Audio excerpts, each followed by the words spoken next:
Starthik, ladies and gentlemen. Signed up to go too. So, I was in a contest last week, 2 weeks ago, and they told me that all of my jokes were pretty good, but they all take place in the regions between my belly button and my knees. So I cut most of my dick jokes out of my set this week. I'm going to just tell you what happened to me last week. So, I live with my buddy Isaac and his sister Maggie, and the other week I had to run some errands down in Holyoke, so I'm like, I'm going to go run some errands down in Holyoke. And Isaac's like, alright, you mind if I roll with? I'm like, yeah, sure, why not?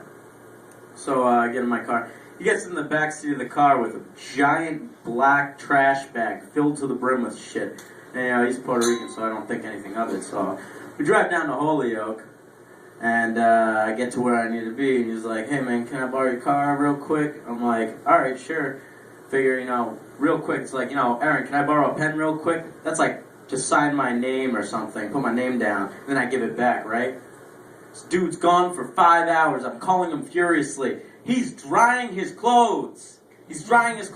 And I ask him, well, when are you going to be here? He's like, oh, I'm still drying my clothes, man. I'm like, what do you mean you're drying your clothes? Like, I brought my clothes, I brought my laundry. I like this laundromat down here. He's drying his clothes for 5 hours. Finally, he comes, picks me up. I'm pissed off. I'm like, yo, you left me waiting out here for 5 hours, man. What the hell are you doing? He's like, I'm sorry, I really like to tumble dry my clothes. I'm like, what the hell's tumble dry?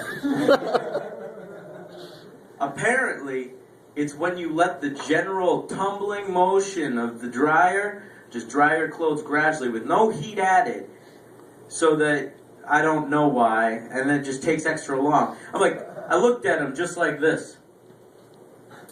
The fuck is wrong with you? This day and age, you can't afford to be paying the same amount of money or more to getting your shit done slower. And he's like, oh, I'm sorry, man. They just don't have a lot of laundromats around here with true tumble machines. And I was like, of course not. I bet they don't have laundromats with the washers that wash your clothes one drop of water at a time either. It's not cost efficient, you idiot.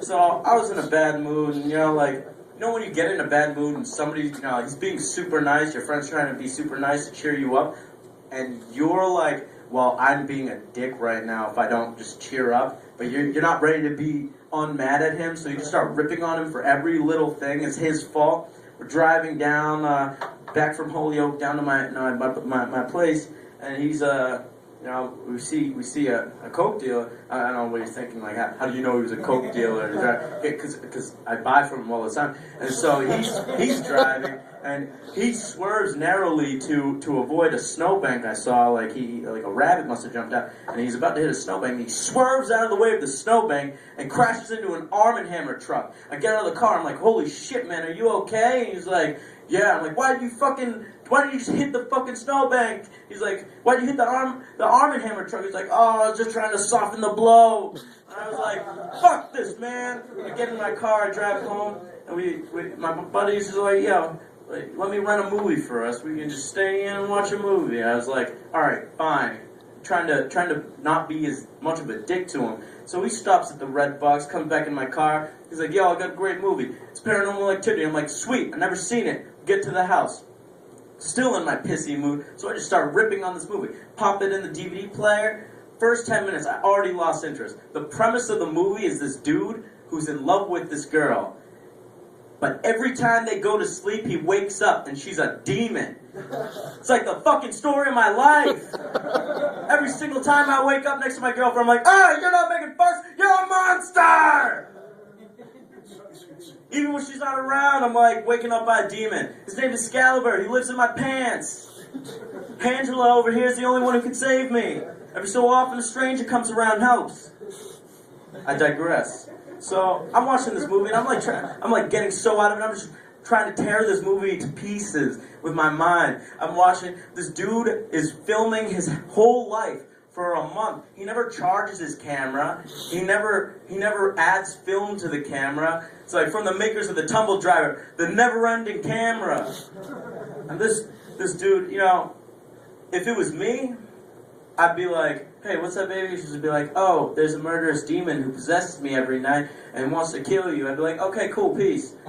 But no, he sticks around. You're like, I don't need the high-risk girlfriend or anything. I like my girls like I like my stocks.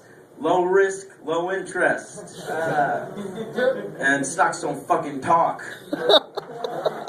So, you know, he's so fucking cavalier. Nothing phases this guy. He doesn't even get cynical about it. It's like he never goes up to the girl and is like, so does this demon who possesses you every night like having sex in positions other than missionary, you bitch? I'm talking about the demon. The demon. So I finally just get up and I was like, I didn't even finish watching the movie. I just got up and I was like, yo, I'm gonna go take a shower. I can't watch this shit anymore. That's what I told him. I was actually scared for my life. It was a terrifying movie. And we had burritos that night, so there's only so much jumping in your seat you can do before you dislodge that chunk that's gonna pop right out. So I hop in the shower and I'm in that feel bad shower mood. And I'm sitting there Charlie Brown, the water's coming out, I look like a flower, just basking in the sunlight. And I get out of the shower, I go up to my room, and I see Isaac's room, and I'm like, I want to kick his door open, spit in his mouth. And then I see my room over there, I'm like, you just go to bed. And then I see his older sister, Maggie's room, and I'm like, give it a try. I open her door, I'm standing there. I didn't even wipe off from the shower. I was just all wet and just a towel wrapped around me. I look at her, and she looks at me, and our eyes meet, and then she gives me a look like, oh yes, Karthik. She rips her shirt off, so I rip the towel off and get on her, and I'm start making the love. Isaac comes out of his room, sees what's going on. I said, Karthik, what the fuck? I'm making sex on this girl like crazy, and she's going crazy and stuff. I'm all wet from the shower. He's just like, Karthik, what the fuck are you doing? I'm like, sorry, motherfucker, I only tumble dry. All right, guys, peace.